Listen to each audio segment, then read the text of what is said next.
Dive into the dynamic world of high school sports. Whether you're a seasoned athletic director, a newcomer to the field, or simply curious to learn more about this exciting profession, this podcast is your go-to resource for inspiration, education, and a deeper understanding of the game-changing decisions that shape the world of high school athletics.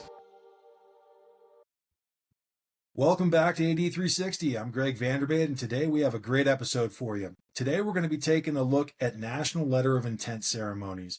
This is a type of event that's changed quite a bit over the years, and there's certainly the addition of early signing date periods in December that kind of throw a little bit of a wrench in the works on top of your typical February ones. So ADs need to get their plans in place early.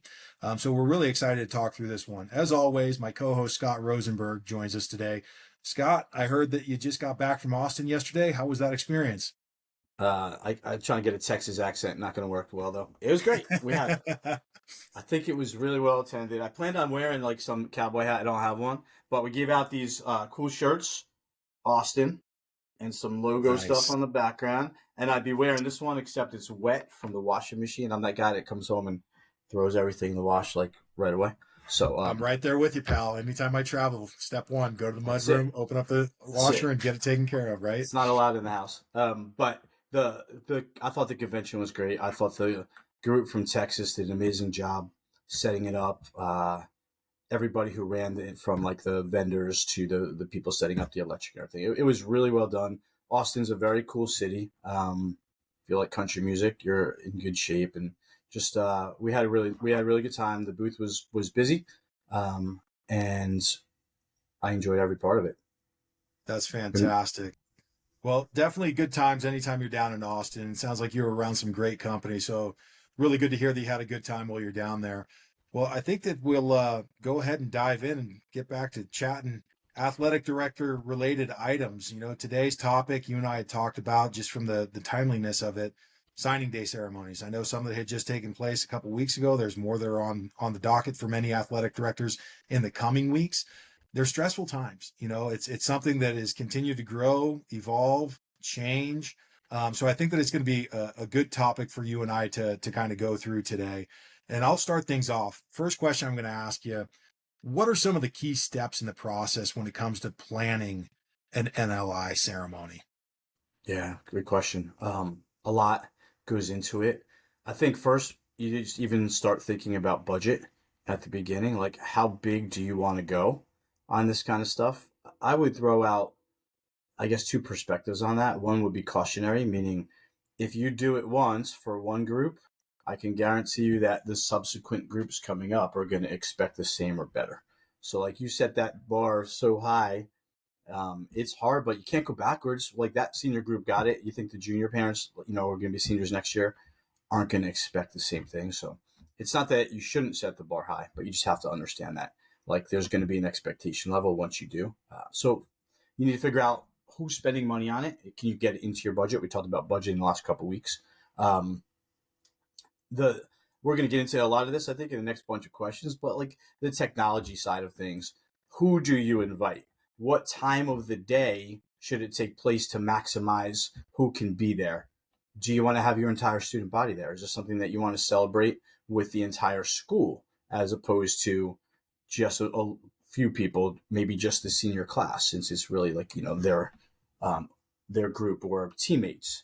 Do you have coaches that are outside of the district that you want to have there, and making sure that they can get there because they may have day jobs and it may not be as easy for them to get there?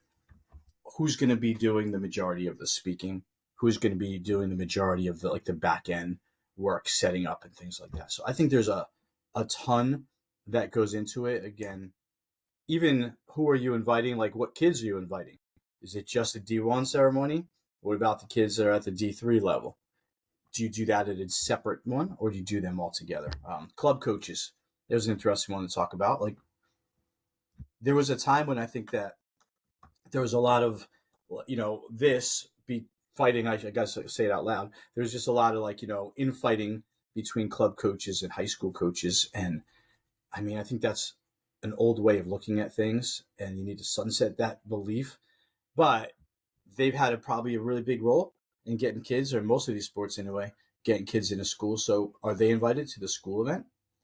That's the kind of stuff I would be thinking about. What did I miss? All I think those are all great points. Like first thing that I thought of was venues. What are you going to have available? Schedule conflicts. Are there certain events that are going to be taking place on signing day where maybe you can't get into your gym? You need to find a secondary venue. Something that always popped out to me was you kind of mentioned it. You've got to almost reverse engineer it where how many kids are participating in this? And then the difficult piece of where do you draw the line and who's participating in this, right? And that's a really tough line to really determine, because you want to celebrate every kid. There may be individual student athletes that are walking on at a university, or they're going to a D3, as you'd mentioned, where maybe it is they're committing to play there, but they're not necessarily signing a letter of intent, if you will. So those are difficult decisions that have to get made. The timeline of it, I know we'll talk a little bit more on some of our questions we got for one another. Something that always stressed me out was just the timeline of it. How many kids are going to be participating in it? How long does each one get to have like presented on, if you will? And which coaches are going to be speaking for them? So there's just so many elements to it. It's not as simple as just like, hey, everybody show up in the auditorium. We're going to watch Scott sign his letter of intent. It's There's a level of pageantry with it, and you can't go into it half-hearted, and you have to make sure that you got everything lined up. The facilities people were always one of the first calls that I made to make sure that they could assist us in setting up and everything like that. So great points, and not trying to stress the 80s out, as we're recording this, about to roll into that winter break, if you will, but many of them are going to have to start turning their attention to this as they get back in early January, right? We always talk just kind of like about celebrating the good stuff and trying to put the perspective of parents into this and like families. And I mean, this is a culminating activity, right? Like this is a culmination of probably kids who are at least D1 kids, like probably participating in that sport since they were in kindergarten, maybe Yeah. before. So like, it's a really big deal. And I wouldn't want to put pressure on anybody either, but you need to do it right. You need to figure it out. It Yeah. doesn't mean it has to cost a lot, but I think you need to like do it right and figure out ways to get it done. And we've talked a million times about if you don't have the ability to do it, hey, you're not a great slideshow guy. You're not a great this. You're not a great that. You've got people in the building. You've got kids. I guarantee you, if there's a kid in the senior class right now that would be thrilled to death if you would ask them to help you with something like this, and they're probably way more talented than you. Absolutely. Maximize the resources at hand and get your community involved, right? Absolutely. Um, what would you say are some of the best practices for coordinating with families and coaches for these events? Like that first step of figuring out dates and times. Like, how do you communicate that out? I think number one, plan early. These are discussions that should be taking place well in advance of the signing day itself. Um, Something that was a best practice that I've seen is as you're kind of having those, let's call them the onboarding meetings for the season of sport, start planting that seed. Hey, we're going to have some discussion about signing day periods. Those of you that have seniors that are looking to go next level, um, be on the lookout for communication from our office to let you know what's going to be taking place. And that planning early too is you can kind of set some expectations. I think that early on, if you're letting them know like, hey, this is kind of our standard format for our signing day ceremonies, then it gives you something to go back on if you start getting some pushback from families that are wanting to be a little bit more elaborate or do bigger things than maybe are A, within budget, or B, within timeline, right? So I feel like the planning early is a big piece of it. Collaborate with your coaches. Make sure that your coaches are a part of this. Whether, to your point, I really like mentioning let's call them the off-campus coaches, those club coaches. Those are coaches that are a big part of that student athlete's life. And in some sports, the club element is heavily recruited, and that coach may have played a significant role or the largest role in helping that student athlete get to that next level. So make sure you can collaborate with your coaches and have them get an understanding of what they're going to speak on, the time frame in which they can present on, kind of you, you would like to think that they would know what's appropriate and what's not appropriate from a storytelling perspective, but also make sure that they have a little bit of knowledge as to what would be deemed as appropriate for stories for these types of situations. Other pieces that always come to mind. You want to organize some media coverage. Get in contact with your local papers. Make sure that you're publicizing this. It's not only about celebrating the kid, it's about celebrating your sports programs too, because when their successes are your athletic department successes. So find ways to get local media engaged. And then I'd say the last piece, um, as you're kind of coordinating this with your families and your coaches, make it memorable. This is for the kids. This isn't for the coaches. This isn't for even for the moms and dads. Yes, it's a big part for them, but ultimately it's for the kids. So you got to try and find ways to make it memorable. And in those early planning periods, kind of drilling that home and communicating it to the families and coaches that this is what is important. This is an experience for this student athlete. It's a culmination of what they've done. Let's highlight it. Let's make sure it's a great memory for them. What are your thoughts though on that, Scott? Great answers. I mean, listen, let's start out with the very basics. You better make sure you have all the kids on your list that are Yes. like, who are going to be playing at Yeah. college, especially if you're going to be going down to like that D2, D3, like, where maybe they're not even having an official signing. Like, you can't miss a kid. And Yeah. so I think like you need to communicate out like in school, if you do announcements, if you have signboards up throughout the building, like, hey, contact AD Rosenberg here if you're planning on playing college sports next year, early their senior year. They may not have an answer yet. They may not where they're going, but like you need them on the radar. Can you imagine missing a kid? And don't think it Oh hasn't man. happened, and probably happened to me. I'm not gonna lie. Especially if like you don't have that coach who's really the promoting kind of coach who's in your ear. So like you can't miss that. So send stuff home too. Communicate home early. Listen, if your child is planning on playing college sports, please fill out this form. Please get in touch with me. Like, let's shift some of that responsibility to other people just so you don't miss something. Like, that's probably the most basic thing to say, but I swear I bet people miss that. And I understand, especially if it's a newer AD. Yeah, there's so many crazy situations that can come up. Here's one for you.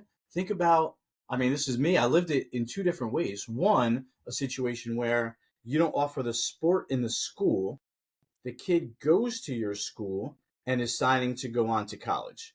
Is that kid invited to the signing ceremony? I'll take it one level further. What if a kid goes to your school, plays a club sport that you offer, but doesn't play it in your building? Just plays the club sport.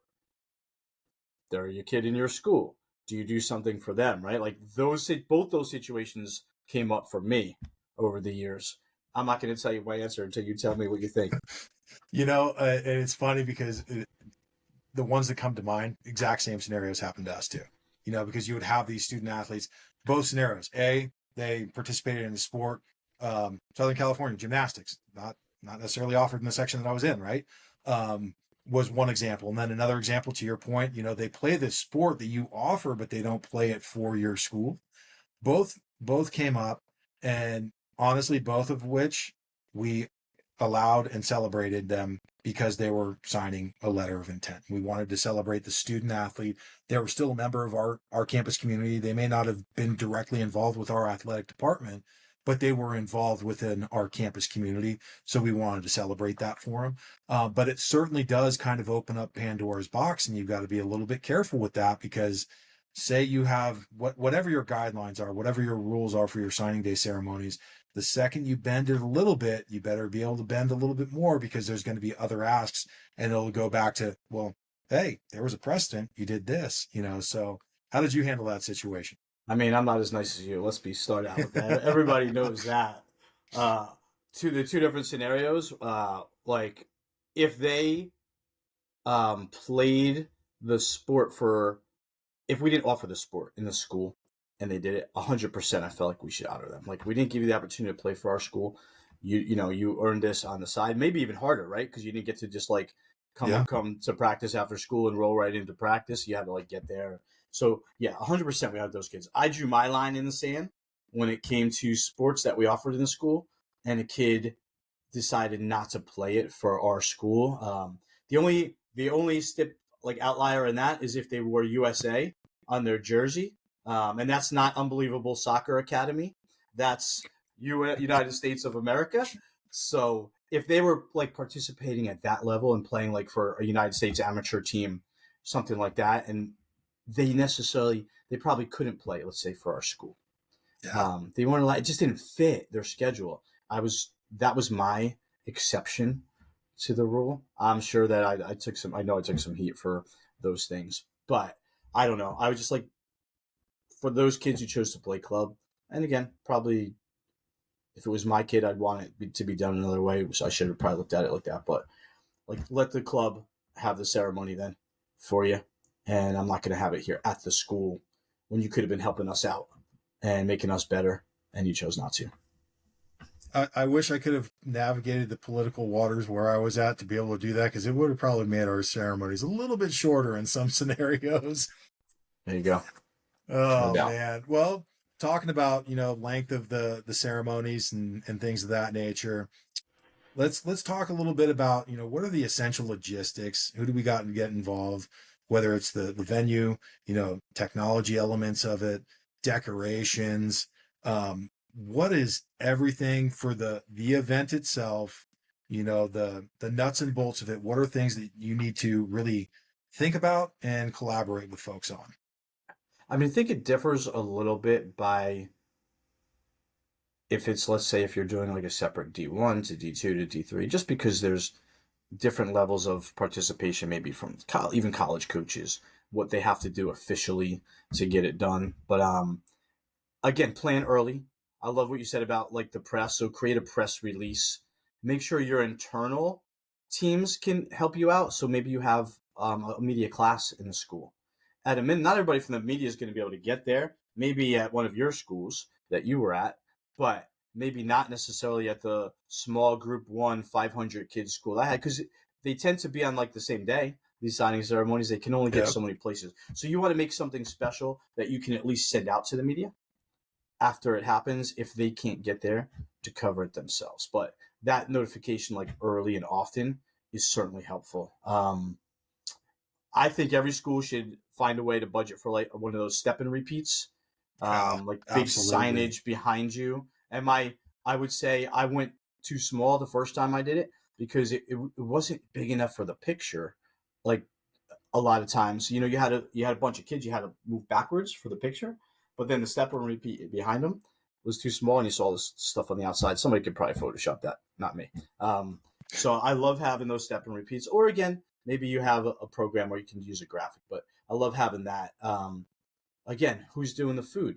Do you have a contract with the school? Like during the school day, does the food service have to provide food for you, or can you go outside? There's different contracts out there for different schools.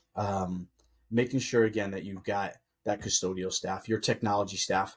If you've got one of those big drop down screens that you can use in an auditorium and have that as a background, like make sure it's done. Make sure it's done early. Get there either early that day if it's an early ceremony, or make sure that you're putting the time aside. Like if you've got 3 important games that day to be at and things that in the evening, that's not a great idea. So Yeah, lots of absolutely. logistics go into it. What I miss? Spot on. I mean, the first contact for me was always our venue management personnel, just like the folks that are helping us, whether we're pulling bleachers out, putting them in, getting lights turned on, whatever needs to be getting done for the venue they were having them at.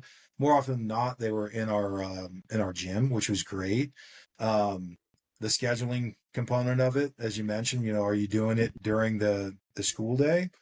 More often than not, we either did it before or after school, just because it allowed for easier commuting, if you will, for the coaches that may be showing up or the family members. It's not just dropped in the middle of the day during their 10:30 in the morning. Hey, everybody go to the auditorium. So we tended to do it either before or after school.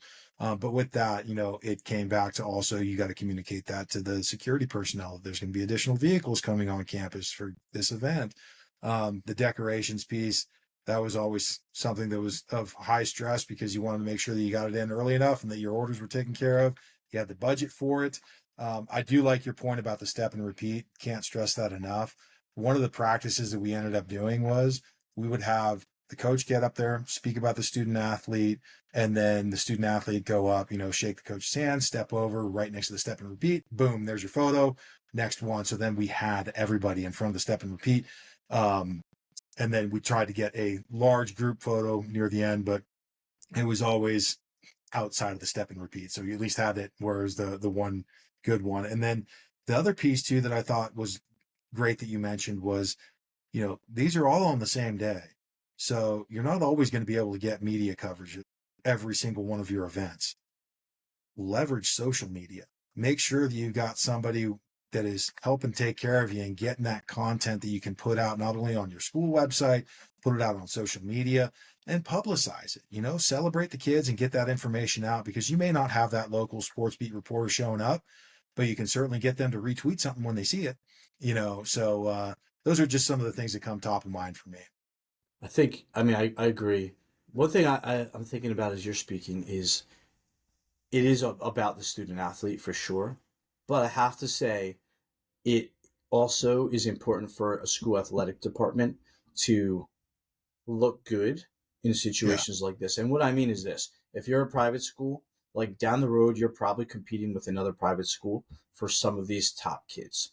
And if they see, like, look what this school does for their student athletes at this point, it could make a difference in the decision making process. Public schools may be fighting to keep their kids at home from going Mm-hmm. to a private school. Same idea, right? Heck, I might have said this on an episode. There's opportunities. Do you, as a public school, have a signing ceremony or a private school for the eighth graders who are coming in? We started seeing that in New Jersey, where like the private schools kicked it off first a little bit, and like, hey, I'm gonna have a little ceremony when that kid says he's coming to my private school. There's nothing wrong with it, but then, should the public schools be doing the same thing? I mean, I got authorization, I've said this before, from my Board of Education to give full scholarships to all my public school kids who lived in town. They were allowed to come to my school on a full ride. They didn't have to pay at all. Celebrate that, right? That's great marketing right there. That's just solid Yes. marketing. Yeah. Yeah, I mean, I certainly am glad that during my tenure, we didn't have to think about the eighth grade commitment ceremony, because then you just start going down a rabbit hole and it's like, what do we do for the transfers? Yeah. Because It's true. oh The man, portal, man. You get them in the portal, you got the portal ceremony. oh, No? that's great. One thing you said that I should comment on too is as a company, we oftentimes talk about how we can help people with like pre-game, during the game, and post-game with all the amazing tools we have. And you mentioned post-game. Like, it's not just about that ceremony. It's about what do you do with all the pictures, the Yeah, video, and stuff like that post-game. Make sure they're on your website. Make sure they're on your social media. Get them out to people. Like, that becomes important too. It's not just the ceremony. 100%. Absolutely. Couldn't agree with you more. Um, how about the journey? Like I mentioned at the very beginning here, this is a culmination of probably a lot of people's efforts to get that student athlete there. So, any thoughts on how to make that special and to really like celebrate the journey of getting there? Yeah, I think a good approach of this is you want to story tell. You don't want to just get up there and ramble off statistics and, awards that were given. You want to spend some time and learn a little bit about their journey, right? So gather some information on that student athlete, whether that's, I mean, obviously the first stop, you're thinking of the coaches, right? But also gather, some of the campus community involvement. Speak with some of their teachers, speak with maybe some of their siblings, their parents' perspective. Get some information about their journey as an individual, right? And then highlight it with some of their key milestones. Like what were some of the key moments during their student athlete career, their high school career, even earlier, um, to really kind of paint a picture of this isn't just a single day where they're signing their letter of intent and they're moving on to the next big thing. It's really telling that story of how it started, where it's at, and potentially where it's going, right? I think that's a great way of kind of making it personalized. And you don't necessarily have to do this yourself as the athletic director, because you're going to have coaches come in and speak on this. You can guide them and say, hey, here are some key things that we've seen as really successful when you're celebrating these student athletes. Don't just list off numbers and stats, wins and losses. Talk about them as a person. Talk about some of the struggles they've had, how they were able to overcome this, and really allow there to be that overall view of the culmination, as you put it. I think that's a great way of looking at it, because it truly is. From the time that they started playing that sport, some of them may have started as a very young child to where they're currently at. I think it's a great way of really engaging the audience and also celebrating not only the student athlete, but it also celebrates those that help them get to that place too. And it's celebrating the parents that help put them there. It's celebrating the teachers that help them, you know, whether it was, on the field or off the field issues that were helping them through it. So like really kind of painting that picture, storytelling that journey of them. What are your thoughts? Yeah, I mean, I don't know whose term it was, but it takes a village. I've heard Yeah. that a lot of times, and like this is fits right into that thought process. It takes a village to get these kids to this place. Nobody does it on their own. So it's also making sure that you recognize that and you recognize those people who are part of that process. I think that's really important. I think that you said at the beginning, like there should needs to be an equity part of this too. I mean, there's going to be a kid who maybe is a D1 kid who signs at like Duke for basketball. And there's also going to be a D1 kid. I'm not naming the school so I get yelled at, but like there's going to be a kid who signs at a lower level basketball school, and that's great too, right? But you can't just have 16 minutes of the ceremony on the kid who goes to Duke. I'm a Carolina fan. I don't even want 5 minutes for the Duke guy, but you're not going to celebrate that kid for 16 minutes and then all of a sudden celebrate the other kid for 2 minutes. So if you're working with your coaches, it's like, listen, you have 3 minutes to speak. You got 5 minutes to speak about that kid. I ran into sometimes I would do like a slideshow for kids, and I wanted pictures from when they first started playing the sport, and then like moving up right through.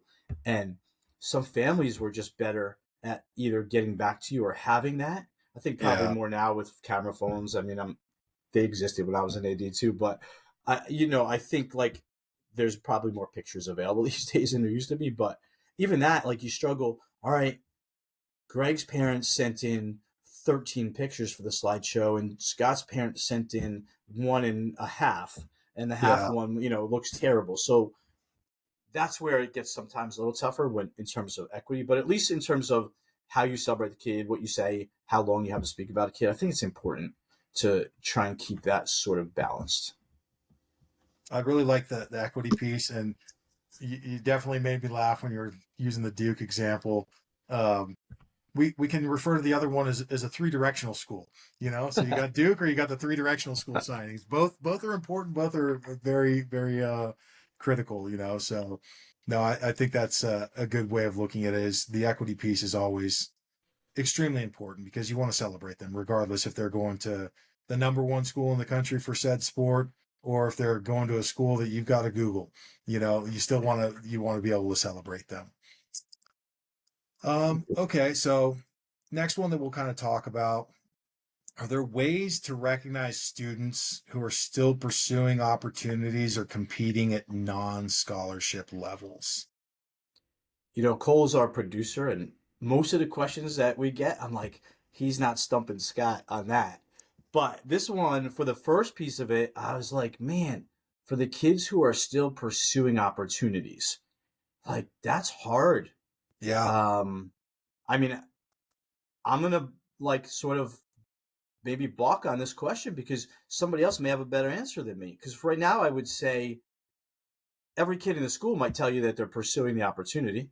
I want to have a Yes. ceremony. I want everybody there. And then it doesn't come to fruition or it really just was never a thing. So I would say all right, as I'm thinking, have one ceremony at the end of the year. I'll throw it out there. Like Yep. anybody who missed it, like, right at the end of the school year, let's do one more.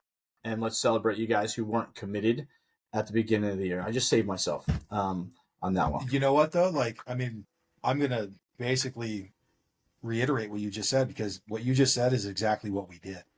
Because we had those scenarios where, whether it was a football player, lacrosse player, insert whatever sport you want, we had some that were uncommitted or maybe something just fell into their lap late. They're going to a mid-major school, or they're going to a D2 or something like that.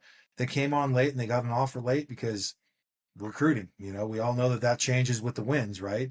So we would do a late signing day ceremony specifically for that, to where you could add in those student athletes and still celebrate them. Something that was interesting that changed during my tenure there was, this is probably going to give you some pain here, Scott, hearing this.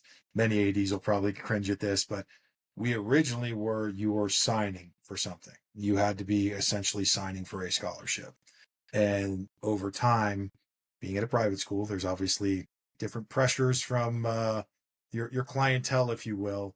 Over time, that became you were committing to play said sport at particular university, which then expanded our ceremonies out exponentially because you were walking on somewhere, you were going to a D3, etc. Like all those different things.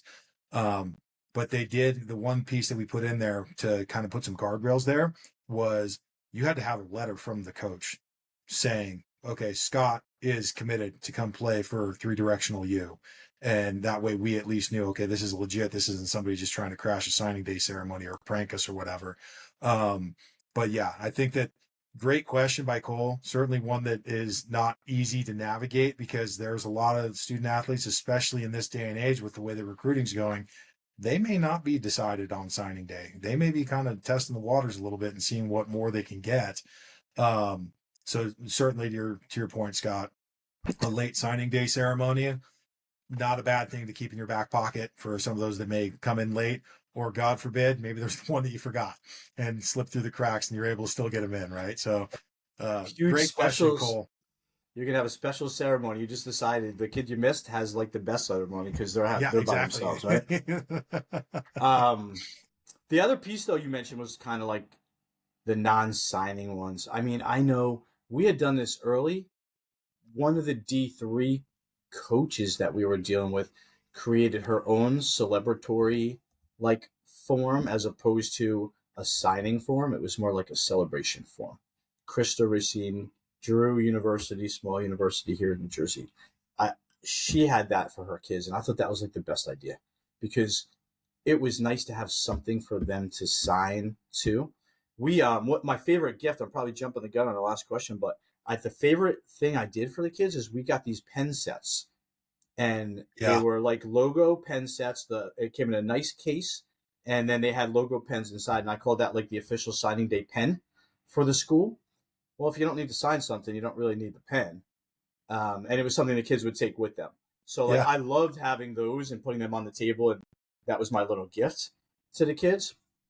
But you need something to sign, so like create it yourself. Who cares? Create something that is could they can keep and hold on to and frame or whatever else, and that you can use the pen for. absolutely. Couldn't agree with you more. Some common challenges to overcome these, like anything that sticks out that we talked about doing a lot, but any like stories, experiences that you're saying that was a challenge. I think the big challenge was always just schedule conflicts. Whether that's a schedule conflict with a more multi-sport athlete, schedule conflict within your venues themselves of where you're going to be able to have to do it. That was always something that was top of mind. Right when we got the dates, it was immediately like, okay, look at the calendar. What do we got going on? And it wasn't just day of that you had to worry about. What was held in the gym the night before? Is there going to be enough turnaround time for us to, you know, strike bleachers, pull things out, get everything set up? Um, Budgetary constraints. I mean, that's always something that you've got to think about. I know we've kind of hammered on that a lot, but maybe you have a larger than normal signing class. Maybe you had budgeted like, hey, annually we typically see this large signing class of 10 kids. I don't know what happened this year, but we got 20 and we've now just doubled everything, right? In terms of that. Um, the one thing earlier on was, kind of where do you draw that line in the sand in terms of who participates, who doesn't, because you're gonna you're not gonna be right or wrong either way, because quite frankly, you're gonna upset people on either side. Either I'm getting left out because I'm not signing for a scholarship, or why are they included because I thought this was scholarship signings only. So you're kind of damned if you do, damned if you don't there. So I think that that's kind of a big challenge. And then setting proper expectations is always a challenge because no matter how many times you hammer it home and you communicate it, there's always going to be somebody that wants to do something bigger, better, more extraordinary. Hey, we want to do it televised, or we're going to go on this show to do this. And those were some of the things that we would encounter, and you just kind of weathered it the best that you could. Um, And I would say the biggest challenge was always the unknown curveballs that you got without fail. We would always print up. I loved your example of the pens. We had the pens, right? Because we thought that was something cool to do. Um, we had little like nameplates that we would, get made up, and it would have the school logo on it of where they were signing. And without fail, every single signing time, last minute, oh, I changed. I'm not going here. I'm going there. And you're like, I don't think we have enough time to get this printed. Or if you tried to print it, it just kind of, that was those little things that are just, to the outsider, you may not even notice, that caused us levels of anxiety. It's like, do we have enough time to run this up to the printer and get it done? So back to your equity piece, everybody gets the exact same thing. So those were the types of things that kind of gave you a little bit of agita, if you will. But what about yourself? I love what you said about like making everybody happy. I mean, my 13-year-old daughter would say I'm an op. Like I was an op to somebody all the time. Like somebody would not be happy in this mix. So I guess maybe it's a matter of trying to keep as many people happy as you can, and then just sticking to what you think is the right thing to do, or your school district thinks is the right thing to do, because it can be a mess. Weather can be an equalizer, not in like San Yeah, Diego usually, not in San Diego usually, or places like that. But come here and all of a sudden you've got a signing day plan where parents have taken off. You've got grandparents, you've got coaches coming in, your school coaches, you got coverage for if it's during the day, and then all of a sudden you hit snow, let's say in the Northeast, and think about the time of the year that these are taking place. They do, exactly. a lot of them are in this like questionable weather time of the year. So now all of a sudden, like, how quickly does that get planned? And obviously, my advice would be is have a snow date on there, right? Have like an inclement weather date. If we cancel on this day, then we're doing it this day. I would always give people a couple days in between. I wouldn't do it the next day because like it's hard for somebody to plan maybe just the next day. But definitely have, if you're in one of those geographically, challenged weather environments, something to consider. Definitely great thoughts on that front. I'm going to close this out with one last question for you. What were some of your favorite signing day like memories? Like something that sticks out to you, the years that you did it. Do you have any that pop out to you as your favorite? No, that's a terrible answer. But Honesty though, I like appreciate it. That's why people tune in, because we're just that's honest. right. It's true. Like I think for me they were all just as special because I knew how special they were for like the kids and their families, and like that culminating event, and everybody was always just as happy as the next person the next year, whatever school they were going to. They finally made a decision. They had a coach who was interested in them coming to that college, and it was always just fun. And again, people tended to be so grateful.